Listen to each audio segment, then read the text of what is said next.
Walang nanonood sa'yo? Walang nag-share ng mga post mo? Konti lang ang viewers mo sa tuwing nagde-live ka? Hindi ka sinusuportahan ng mga kamag-anak mo?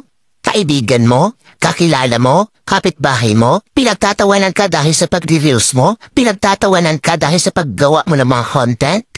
Ito ang tatandaan mo. Huwag kang huminto. Huwag kang susuko. Huwag kang papaapekto sa sasabihin ng ibang tao tungkol sa'yo.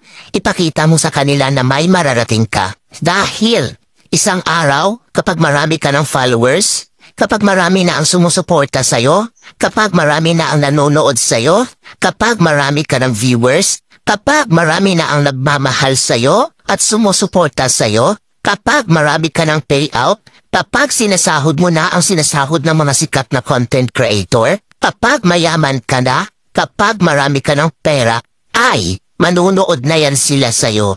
Sila na ang kusang lalapit